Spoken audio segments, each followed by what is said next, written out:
Des milliers d'étudiants accompagnés de leurs enseignants manifestent pour le 11e mardi consécutif à Alger. Le premier depuis le début du mois de Ramadan, les revendications n'ont pas changé.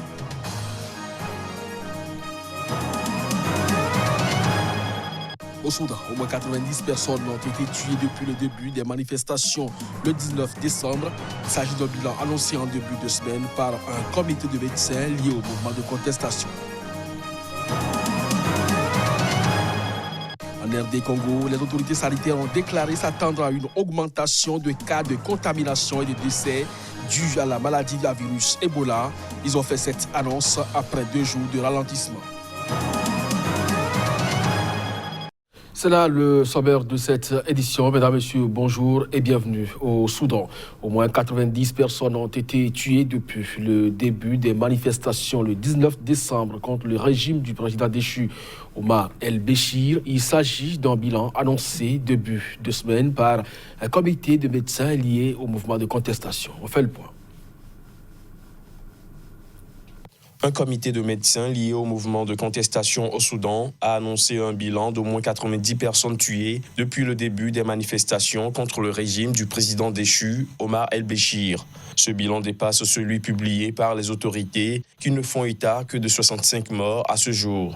Le comité de médecins, membre de l'Alliance pour la liberté et le changement, fer de lance de la contestation, précise dans un communiqué que le premier décès a été enregistré le 20 décembre au cours d'un défilé dans la ville d'Atbara, dans le centre du Soudan.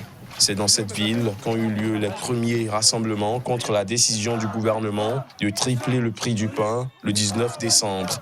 Le dernier cas recensé est celui d'un manifestant mort dimanche des suites de blessures subies la veille lors d'affrontements avec des soldats et des forces paramilitaires à Niala, la capitale de l'État du Darfour Sud, dans l'ouest du Soudan. Le comité dit avoir établi la liste des 90 morts à partir de sources fiables et en dépit des restrictions imposées par les forces de sécurité et les vestiges du régime qui rendent difficile l'obtention des certificats de décès. Des milliers d'étudiants accompagnés de leurs enseignants manifestaient pour le 11e mardi consécutif à Alger, le premier depuis le début du mois de Ramadan. Les revendications n'ont pas changé. Ils réclament le départ de toutes les figures du système et le procès des corrompus du régime Bouteflika. Reportage.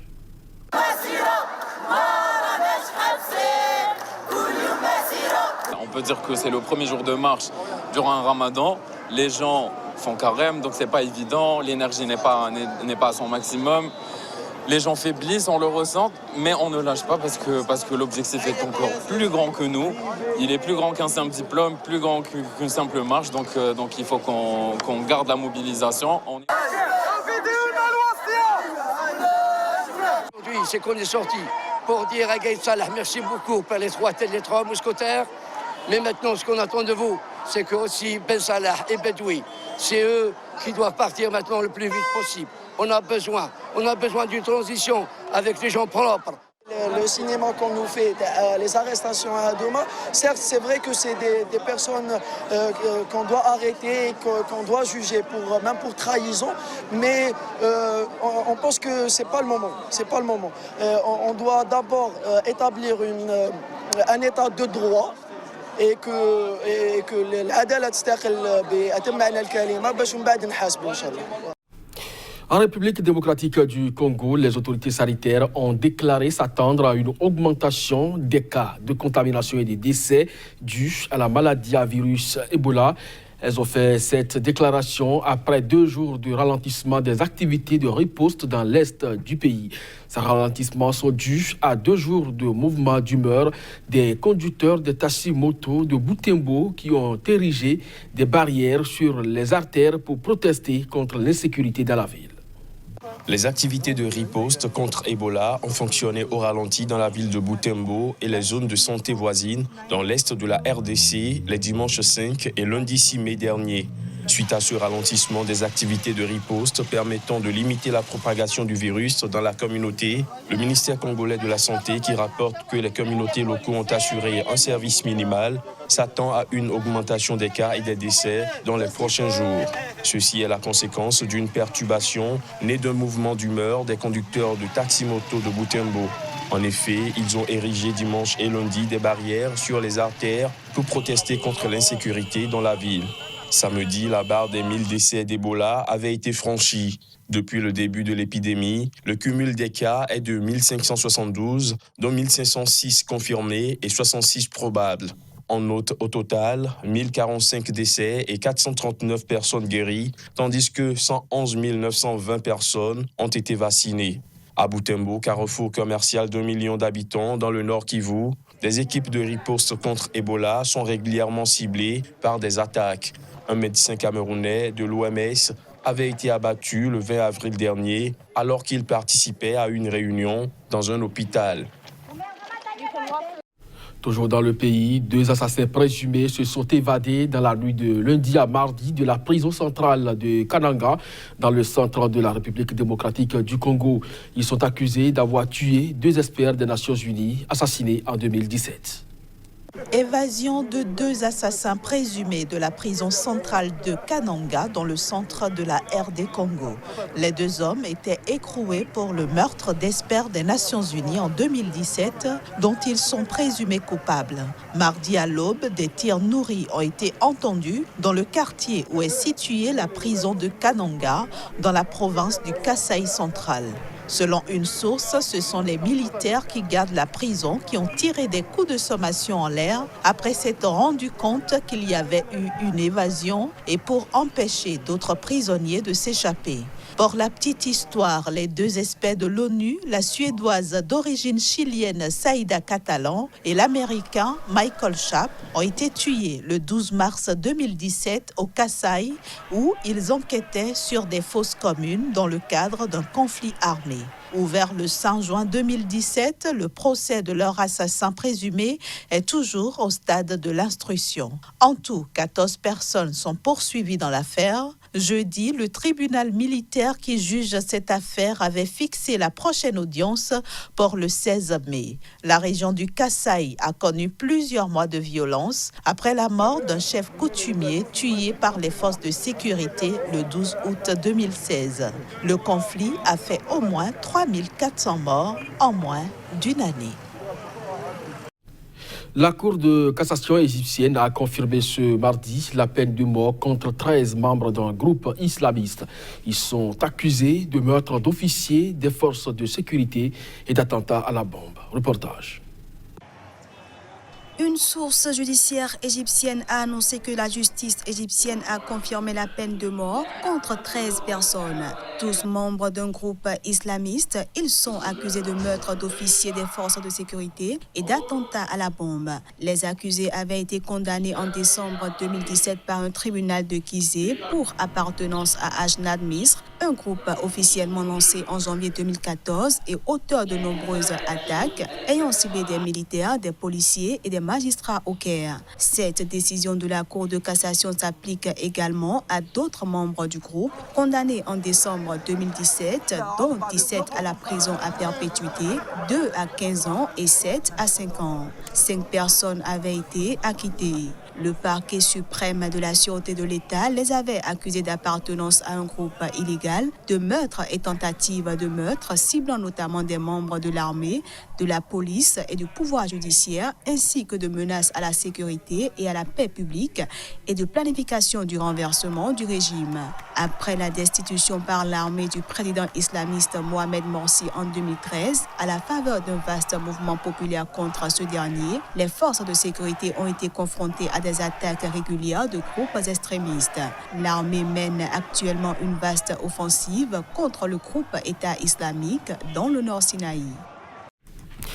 L'Organisation de défense des droits de l'homme Human Rights Watch a dénoncé un recours régulier à la torture et à la détention au secret des autorités camerounaises contre les séparatistes anglophones, et ceci via un rapport rendu public ce lundi. Les détails. Un rapport publié par Human Rights Watch dénonce un recours régulier à la torture et à la détention au secret des autorités camerounaises contre des séparatistes anglophones. Dans sa publication, l'ONG a affirmé que des gendarmes et d'autres forces de sécurité au secrétariat d'État à la défense ont pratiqué de graves passages à tabac et des quasi-noyades pour obtenir des aveux. L'Organisation de défense des droits de l'homme affirme avoir documenté 26 cas de détention au secret et de disparition forcée au centre de détention du secrétariat d'État à la Défense entre janvier 2018 et janvier 2019, dont 14 cas de torture. Les 26 cas concernent des séparatistes anglophones ou des personnes suspectées de l'être. Parmi eux, 10 étaient des leaders du mouvement par intérim de l'Ambazonie autoproclamé. Les séparatistes anglophones du Cameroun, pays majoritairement francophone, militent pour la création d'un État indépendant dans les régions du nord-ouest et du sud-ouest au nom d'Ambazonie. Fin 2017, après un an de protestation, les séparatistes ont pris les armes contre Yaoundé. Depuis, ces régions sont le théâtre d'un conflit armé qui ne cesse de prendre de l'ampleur. Dans ce rapport, Human Rights Watch cite également des cas de torture infligés par des séparatistes à des civils.